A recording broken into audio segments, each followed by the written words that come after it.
नेताजी दिल्ली में चुनावी प्रचार प्रसार कर रहे हैं। प्रजा यहाँ खानपुर के खौफ से परेशान है। दो लोगों के चक्कर में कानून व्यवस्था का मजाक कैसे बनाया जा रहा है। कभी फायरिंग होती है, कभी पथराव होता है। क्या विधायक और पूर्व विधायक सरकार के राजनीतिक रिश्तेदार वाकई में हैं? गणेश गोदियाल और बॉबी पंवार क्या आरोप लगा रहे हैं? क्या होगा उत्तराखंड की कानून व्यवस्था का? आइए बात करते हैं इस वीडियो में। लेकिन आगे बढ़ने से पहले आपसे निवेदन है, इस चैनल को कर दीजिए सब्सक्राइब, वीडियो को कर दीजिए लाइक और अपनी बात कमेंट सेक्शन में जरूर रखें।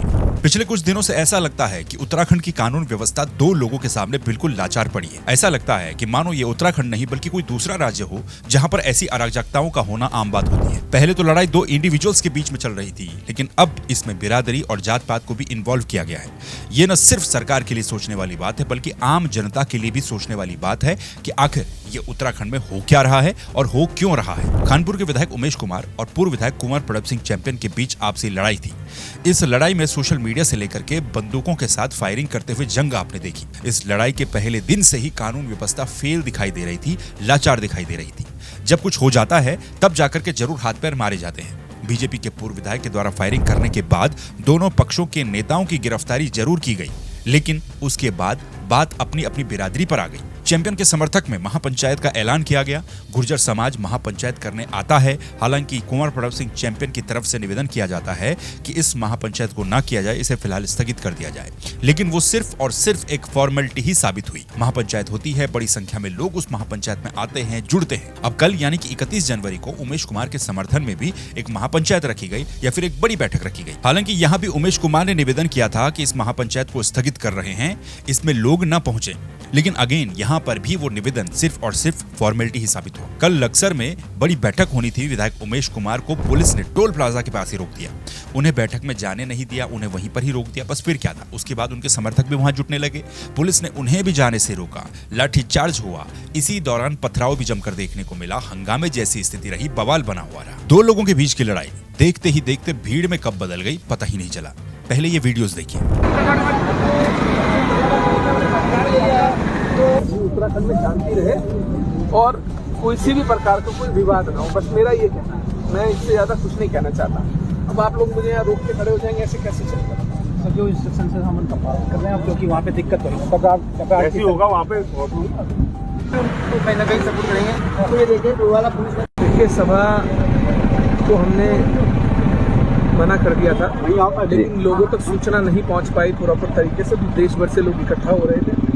पुलिस, मैं मिलने जा रहा था उन लोगों से, सभी से अपने कार्यालय पर, लेकिन कार्यालय सील कर दिया गया है और लक्सर को छावनी बना दिया गया है। तो मैं बस यही कहना चाहूँगा कि सभी लोग शांति बनाए रखें। उत्तराखंड में किसी भी प्रकार की अराजकता न हो, किसी भी प्रकार का माहौल खराब न हो। ये वीडियो तब के हैं जब उमेश कुमार को टोल प्लाजा के पास पुलिस ने रोक दिया। हालांकि यहाँ उमेश कुमार बार बार लोगों से अपील करते रहे कि शांति बनाए रखें। शांति बनाए रखने की अपील वो करते रहे, लेकिन उस अपील का कितना असर हुआ ये आप समझ ही सकते हैं। जनता ये सोचे कि लोकतंत्र में ये तस्वीरें क्यों आ रही हैं। हमारे या फिर आपके वोट का क्या मतलब रह गया? क्या आपका वोट इसलिए पड़ा था कि आपके दो नेता आपस में लड़ें और उसके बाद इस लड़ाई में आपको भी इन्वॉल्व कर दें? क्या ये महापंचायतें या फिर बैठकें सिर्फ इसलिए कराई जा रही हैं क्योंकि यहाँ पर दोनों को ही अपनी अपनी ताकतें दिखानी है? किसके समर्थन में कितने लोग आते हैं?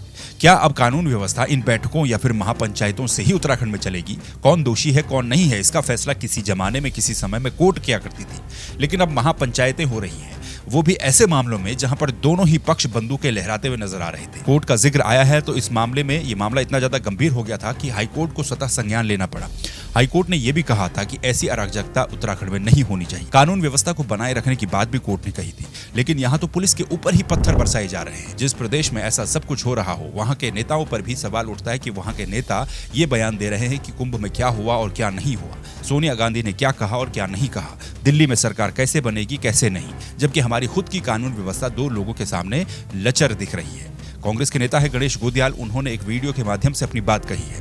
गणेश गोदियाल का कहना है कि ये जो भी हो रहा है इसके पीछे सिर्फ और सिर्फ अपनी ताकत दिखाने की कोशिश हो रही है। उद्देश्य एक ही है कि कौन कितना ज्यादा पावरफुल है। लेकिन इन सब के बीच सरकार के मजबूत लोग दिल्ली में अपनी सरकार बनाने के लिए जुटे हुए हैं। सभी लोग दिल्ली चुनाव में व्यस्त हैं और उत्तराखंड का तंत्र सो रखा है। कोर्ट को खुद संज्ञान लेना पड़ रहा है। सरकार के वरिष्ठ स्तर से कोई हिदायत अधिकारियों को बिल्कुल नहीं दी जा रही है, क्योंकि ये दोनों ही माननीय जिनके बीच में जंग चल रही है वो सरकार के राजनीतिक रिश्तेदार हैं और दो रिश्तेदारों की लड़ाई में किसका साथ दें किसका साथ न दें, सरकार के सामने ये संशय है। इसका नतीजा ये है कि खुलेआम पुलिस के ऊपर अब पत्थर फेंके जा रहे हैं।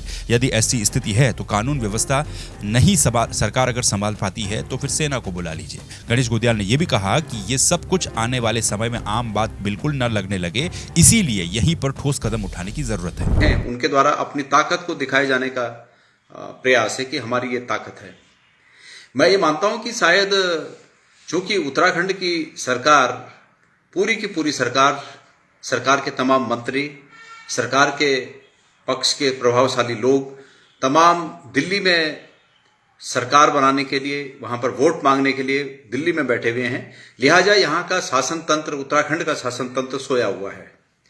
बहुत ही अफसोसजनक की बात है कि दो माननीयों की आपस की भिड़ंत के बाद ये कोर्ट के द्वारा, माननीय न्यायालय के द्वारा इसका स्वतः संज्ञान लिया गया और स्वतः संज्ञान लेने के बाद जो बातें कोर्ट के द्वारा कही गई, उसके बाद कहीं सरकार को बहुत ही अनमने मन से सरकार हरकत में आई और उस हरकत के बाद पहले तो जो वहां पर अधिकारी पहले से तैनात थे उन पर एक्शन होना चाहिए था, लेकिन नहीं हुआ। तो आगे के लिए इस रूप में उन्हें हिदायत दी जानी चाहिए थी, बहुत स्ट्रिक्टली हिदायत दी जानी चाहिए थी कि कोर्ट की भावना का सम्मान करते हुए कोर्ट ने यह कहा था कि कोई महापंचायत, कोई इस प्रकार का धरना प्रदर्शन, शक्ति प्रदर्शन ये नहीं होना चाहिए, ये कहा था कोर्ट ने। लेकिन उसके बावजूद मुझे लगता है कि वरिष्ठ स्तर से अधिकारियों को ऐसी कोई हिदायत नहीं दी गई।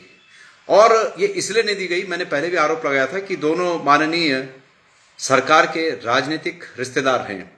ये साबित हो चुका है कि ये वास्तव में सरकार के राजनीतिक रिश्तेदार हैं और जब दो सगे रिश्तेदारों में आपस में कलह हो तो सरकार के लिए मुसीबत तो है ही कि भाई किसको साथ दें और किसको न दें, और सरकार को दोनों के ऊपर हाथ रखना है। इसलिए आज ये ऐसी स्थिति आ गई है कि खुलेआम पुलिस को पीटा जा रहा है, खुलेआम लोग देख रहे हैं कि पुलिस आज अपने को असहाय महसूस कर रही है। पुलिस को ये लग रहा है कि जब तक हमें वरिष्ठ स्तर से कोई डायरेक्शंस नहीं मिलते हम कुछ नहीं कर सकते हैं। मेरा ये मानना है कि अगर ऐसी स्थिति है और धामी जी, यहाँ के मुख्यमंत्री जी, यहाँ का प्रशासन, हरिद्वार का प्रशासन, उत्तराखंड के पुलिस के डीजीपी अगर ये मान रहे हैं कि ये पूरी की पूरी स्थितियां उनके कंट्रोल से बाहर हैं, इनके कंट्रोल में नहीं हैं, तो क्यों न सेना को बुलाकर स्थितियों को संभालने के लिए सेना को ये काम दिया जाए। बेरोजगार संघ के अध्यक्ष बॉबी पवार ने भी कहा है कि खुलेआम उत्तराखंड में कानून व्यवस्था की धज्जियां उड़ाई जा रही हैं और यहाँ के मुख्यमंत्री, मंत्री, विधायक दिल्ली में चुनावी प्रचार प्रसार कर रहे हैं। वो वहाँ प्रचार में व्यस्त है। यहाँ कभी फायरिंग हो रही है, कभी पथराव हो रहा है। बॉबी के अनुसार यदि आपके बस की कानून व्यवस्था नहीं है या फिर प्रदेश को संभालना नहीं है तो फिर आपको नैतिकता के आधार पर इस्तीफा दे देना चाहिए, क्योंकि प्रदेश की जनता में डर का माहौल लगातार बढ़ रहा है। इस प्रकार से पथराव पुलिस पर हो रहा है, जिस प्रकार से हुड़दंग मचाया जा रहा है, निश्चित तौर पर ये कानून की धज्जियां जो उड़ाई जा रही है, आज भी कानून व्यवस्था को पटरी पर लाने में हमारी सरकार नाकाम रही है। वो इसलिए नाकाम रही है कि उत्तराखंड के मुख्यमंत्री, यहाँ के मंत्री, यहाँ के विधायक दिल्ली में जाकर चुनाव प्रचार प्रसार कर रहे हैं। यहाँ उत्तराखंड को इस आग में झोंककर, जहां पर कभी बंदूकों से फायरिंगें की जा रही है, कभी पुलिस पर पथराव किए जा रहे हैं, तमाम प्रकार की जो चीजें हैं वो निकल कर आ रही है। और हमारे मुख्यमंत्री पुष्कर सिंह धामी जी और उनके मंत्री दिल्ली जाकर प्रचार कर रहे हैं, दिल्ली में जाकर वोट मांग रहे हैं।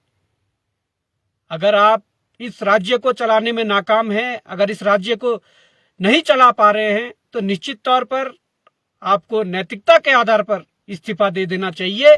ये बहुत ही सोचनीय बात है और जो आरोप विपक्ष लगा रहा है कि दोनों सरकार के राजनीतिक रिश्तेदार हैं, यानी कि दोनों पक्ष, इसीलिए कुछ भी नहीं हो पा रहा है। ये तय सरकार के साथ ही आम जनता को भी करना है कि उत्तराखंड में नियम कानून चलेंगे या फिर ऐसी अराजकता ही चलेंगी। आज दो लड़ रहे हैं, कल दो और कहीं लड़ेंगे और उनके लिए भी ये बात मिसाल बन जाएगी कि ऐसा करना पड़ेगा तभी हम पावरफुल दिखेंगे। लेकिन इन सब के बीच पीस कानून व्यवस्था रही है और उत्तराखंड की जनता रही है। आपका क्या कहना कमेंट करके जरूर बताइएगा। फिर मुलाकात होगी दूसरे वीडियो में दूसरे टॉपिक के साथ। तब तक के लिए नमस्कार, अपना ख्याल रखिए।